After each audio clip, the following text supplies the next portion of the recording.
Hello, everyone, and welcome to this week's episode of Then and Now. I'm your host, Brandon Hodnett. Today, I'm joined by Hollywood screenwriter Charley Parlapanides, class of 1999. After earning a degree in economics from Swarthmore, he went on to graduate from Loyola Law School, and now has a new show due out on Netflix on October 27th called The Blood of Zeus. Charley, thanks for being here. What can you tell us about this new show? It's an animated series. It takes place in the world of Greek mythology. It was done by Powerhouse Animation, which is behind Castlevania, which is also a very popular anime show. And it's a great show. We are so proud of the show. We can't wait for the world to see it. You can check out the trailer online if you go to YouTube, Blood of Zeus. And it's just a really cool story. It's an original story that takes place in the world of Greek mythology. Part of it is that we've always had a great passion for Greek mythology, being Greek.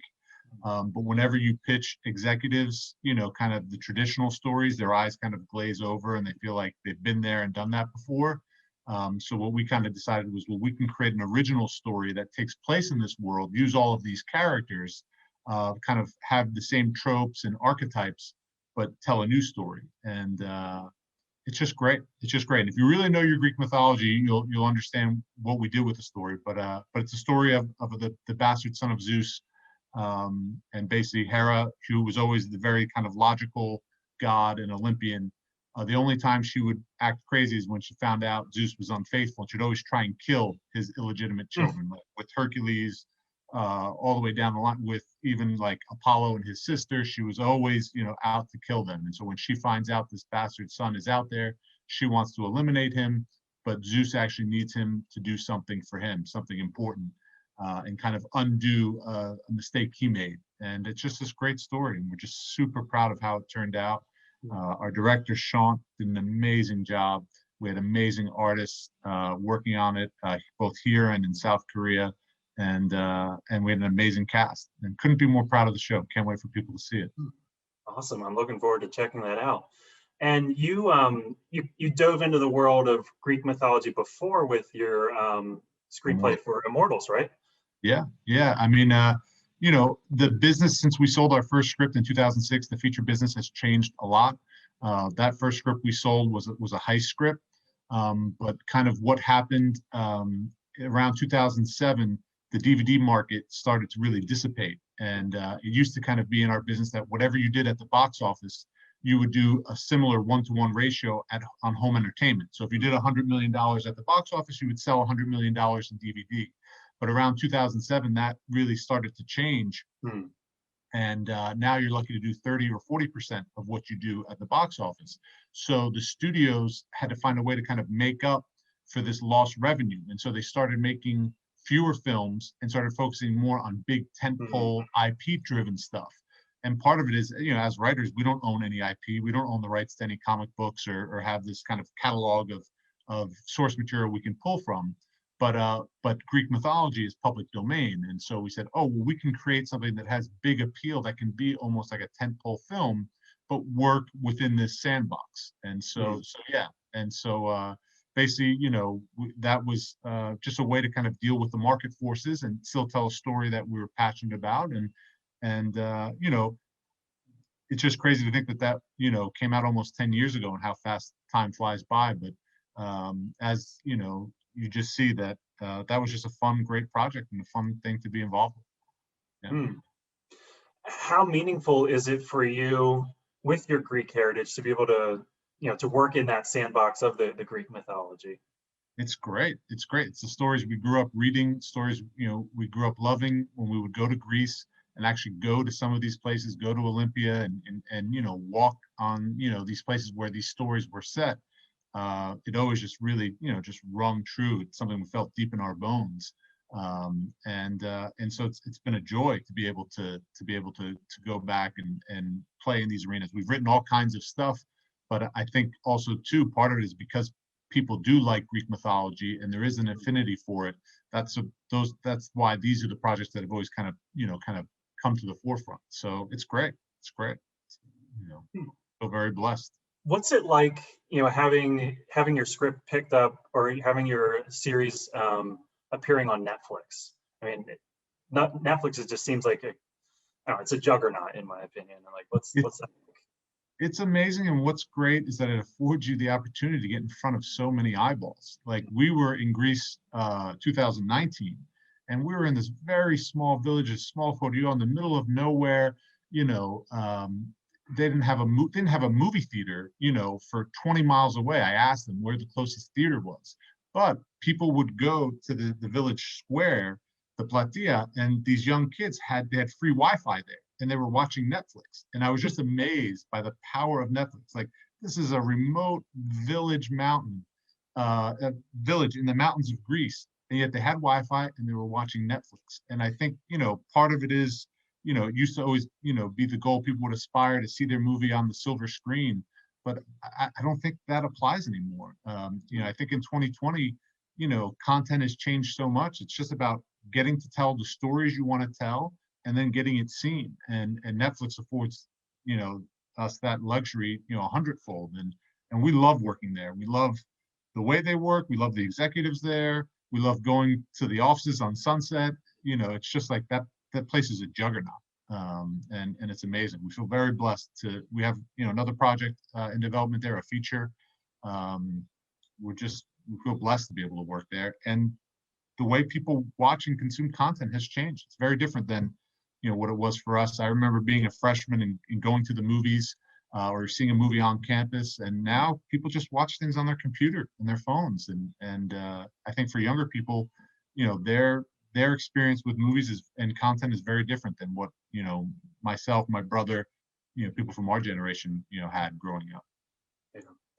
What's speaking of your brother, what's it like working with him on these projects? It's great. I feel very blessed. We come from a big Greek family, very close family.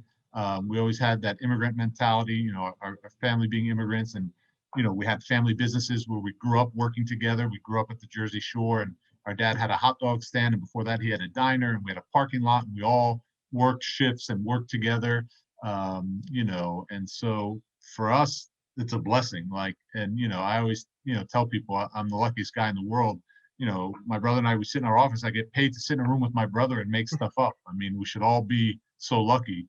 And it just helps too, because one, I think, you know, writing is a very solitary, you know, profession. And writing is also problem solving. And what's great as being a writing team is that you're no longer in it by yourself.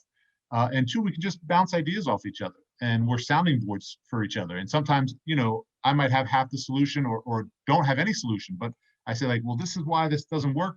And he said, well, what if we do this? And then oh, well, then, yeah, then we can do this. And you just kind of, you know, can work together solving problems, because fundamentally that's what writing is. You write your characters into a dilemma, you write them into a corner, and then you have to think of creative ways to get them out of it.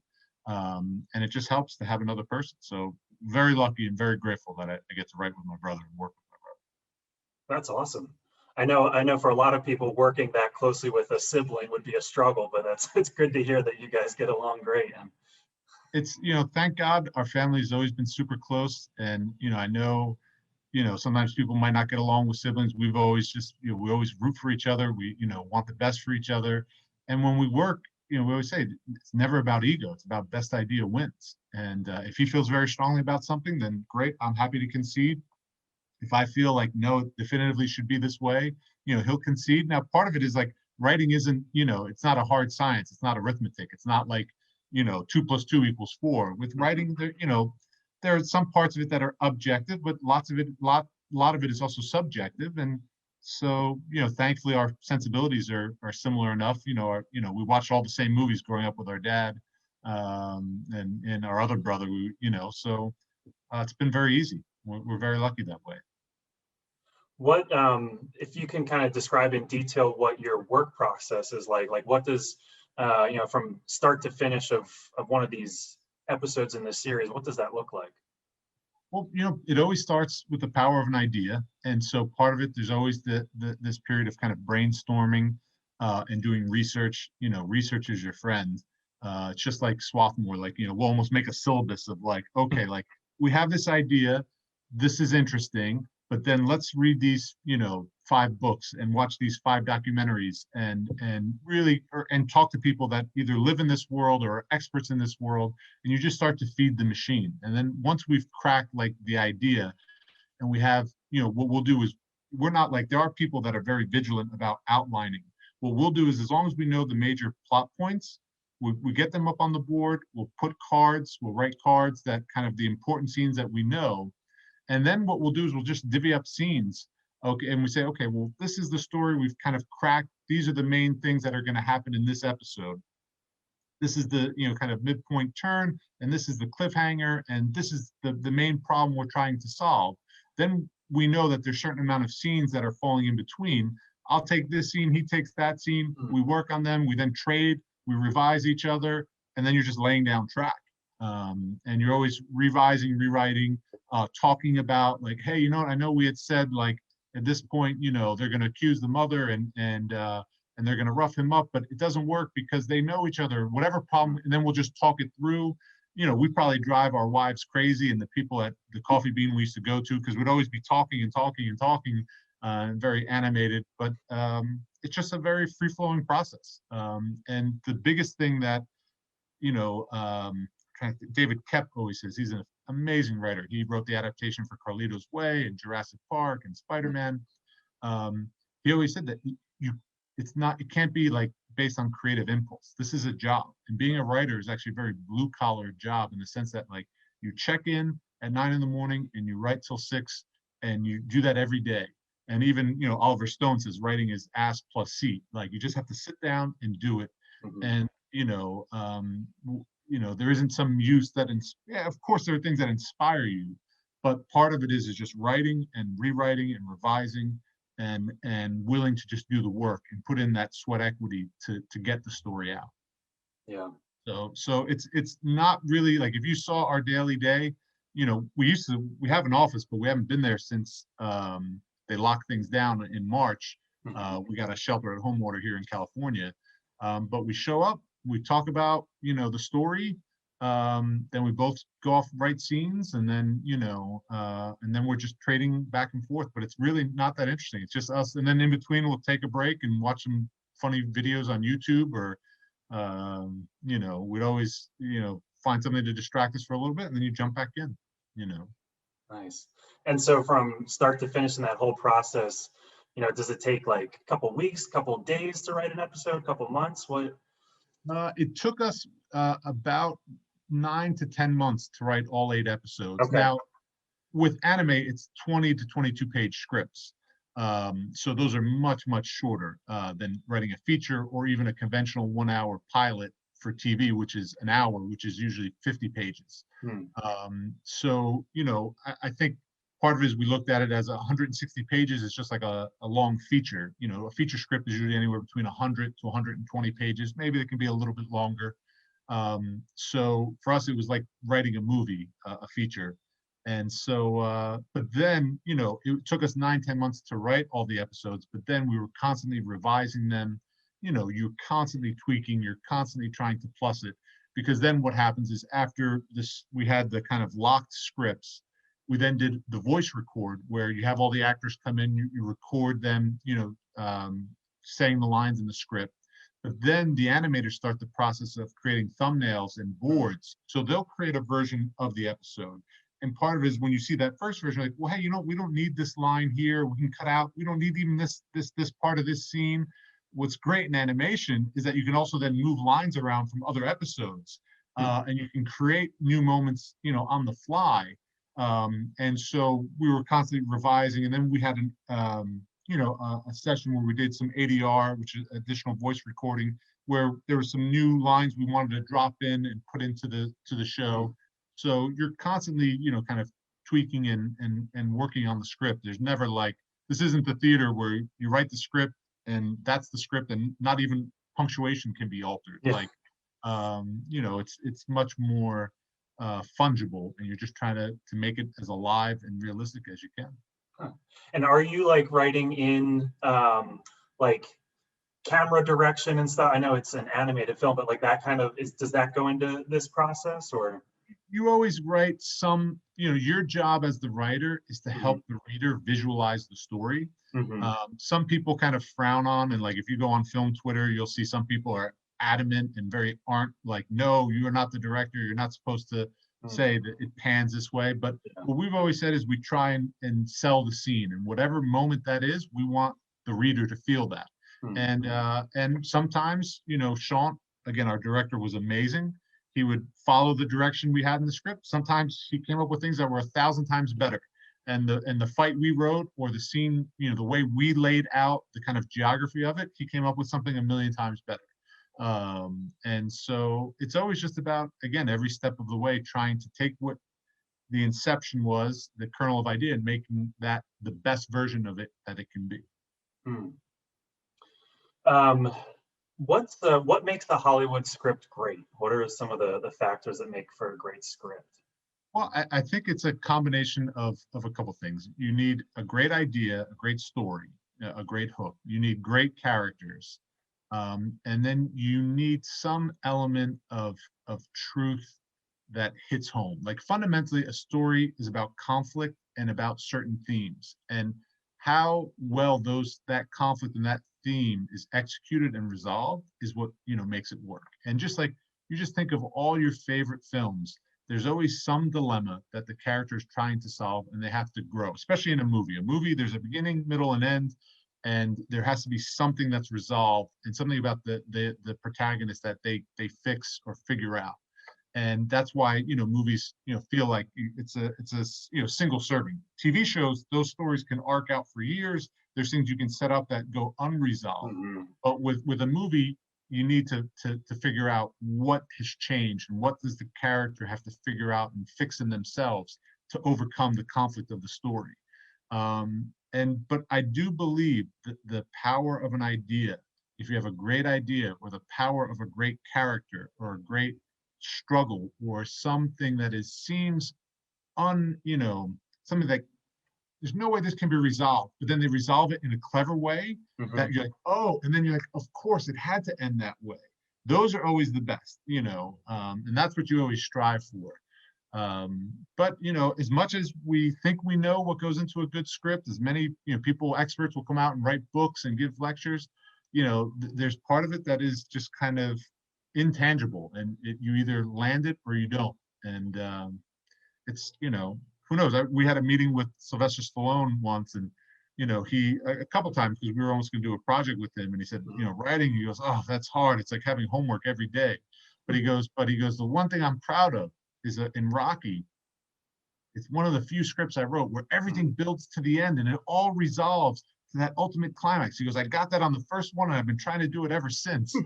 And it's such an amazing film. But that's why we always say with writing, sometimes you slay the dragon, and sometimes the dragon slays you. You try, and sometimes you did it, and sometimes it doesn't work, but you just keep trying. In your opinion, who would you say are some of the most influential writers, past or present? Paul Attanasio is one of my all-time favorite screenwriters. Now, he wrote Donnie Brasco and Quiz Show, which are two of the most amazing screenplays you'll ever read. And he's like one of our, and then David Koepp is someone that I've always, hugely admired. He even now, the one thing I think is great about the internet, he has, I forget where I found it, either on his Instagram page or on Twitter, he posted a web page where he has all his old scripts, and he even has various development drafts in there that you can go back and read. So, I mean, for me, those were the two guys that I always, looked up to. Now that we're doing more TV stuff, David Chase from The Sopranos, it's just like, that is my all-time favorite show. I think it's amazing. That and Mad Men, and it's just amazing. They create amazing characters, amazing conflict, and yet all of it is so personal and feels so true. They're just great. And that's the one thing I will encourage anyone, that if they want to be a writer, you can't ever write without being a voracious reader. It's like saying, I want to play basketball, but I'm not going to practice dribbling. Like, the two go hand in hand. And read. What's great about nowadays, you don't have to go to film school. You can just go on the internet. You can find scripts. You can start reading. You can start educating yourself on because it's good to read good scripts, and it's good to read bad scripts, because you see, oh, well, I understand why this doesn't work, and oh, this is really great. Why does this work and this doesn't? But those are the three that I've always looked up to. Nice. Well, I'm a huge cinema and Hollywood buff, so I could talk about this stuff all day with you. I'm loving this, but I do want to ask some stuff about your time at Swarthmore with you too. And yeah, so let's rewind all the way back to when you decided to come to Swarthmore. What brought you to the school in the first place? What I loved is I instantly felt at home, and I also felt like this is a place where I can better myself. I came from a very, kind of working class background. I went to a public school that I absolutely loved, and I had a great 4 years in high school. But I don't know, I was not prepared for Swarthmore, like some of my other fellow classmates who maybe they came from private schools and boarding schools, and I just immediately loved that this is a place where I'm going to be pushed and I'm going to be exposed to great professors, great ideas, and I'll have to do the work. I think coming from a Greek family, we have this idea, not prodepsis, to improve yourself, to better yourself. And that's something my parents instilled, strongly in all of us. And I knew that this wasn't going to be just, sometimes now I feel like college people view it as like 4 years or 5 years or 6 years of partying. And, it's just something you do to kind of check a box. But like, that's not what Swarthmore is. Like, and that was clear. I remember from my interview when I went there to interview as a high school senior. Bob Gross told me, he's like, listen, this is a place where like you're here to work hard, to improve yourself, to better yourself, to force yourself to become better. And I love that idea. Like that challenge, I immediately, wanted to take hold and be a part of. And you studied economics, right? How did you make the switch from, or how did that tie into what you do today? Part of it, like I said, our parents, they worked very hard. Like our dad had 3 jobs, our mom had 2 jobs. We had these family businesses. We were very much kind of chasing the American dream. And my parents believed, like, go to the best school that you can, to expose yourself to the best ideas and to the brightest people. And so part of me, my brother, when he graduated from Villanova, he had gone to work on Wall Street. And so part of me felt like I have to do something sensible. I got to pursue something that I can then use. I'm not going to major in something that, isn't economically feasible, because I need to have a degree that when I graduate, I can hopefully go and try and get a real job. So that's what I ended up majoring in. I took a bunch of theater classes, and I knew by my senior year, I didn't even do on-campus interviewing. I knew I wanted to pursue film, but that's how I ended up kind of falling into it. And I just loved the discipline, and I loved everything I learned in my economics classes. I still use, microeconomics, every day as a writer. And so that's where I ended up just kind of, falling into that path. But, at Swarthmore, you get such a great education and you're exposed, the art history class, Professor Hungerford, I took 2 classes with her. Those classes became so invaluable in this career, even when it comes to when we do pitch decks and the things that I learned and the things that she taught us about what made the masters great, to working on the anime show, all these references I was able to immediately pull and give our director, and they influenced the things we wrote and the look of the show. And so that's, the benefit of a great liberal arts education. You're exposed to so many things. I just love it. Yeah, that's great. You played football for 4 years at Swarthmore. What were some of your fondest memories playing football? The whole thing, I just loved all of it. I loved the camaraderie, the chance to continue to play a sport that I loved. I loved all the guys that were on the team. We had such an amazing group of guys that have gone on and done well in their lives. Former FBI agents, college professors, dentists, doctors. It was just such a good group of guys. I loved the training staff. Doug, who sadly passed away, I think a year or 2 ago. He was just amazing. Everyone there. I always just loved going down to the field house. I loved the Saturday mornings. My parents and my brothers would drive up from Jersey to see the games, the home games. There's just so many great memories. And what position were you? I played defensive end. And it was just a blast. We had a great group of guys. One of my roommates and good friends from college, Anthony Skiatis, another fellow Greek, who's now a dentist, and then Kirk Silverian, great friend of mine. He's good Armenian family. He was one of 6 Silverians that went to Swarthmore. Just a great group of guys. Bernard, Nasuli, like just everyone on the D line. We had so many just good guys, and it was just great. So much fun. Nice. Well, Coach I was.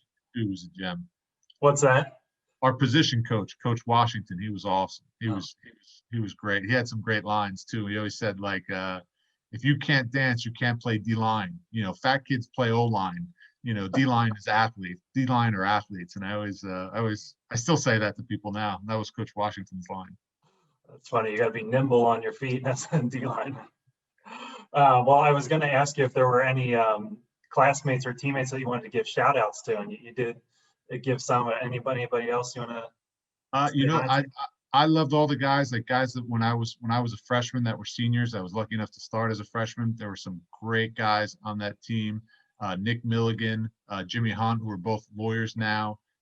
Patrick Straub, who's an FBI agent. One of just the best people you will ever meet.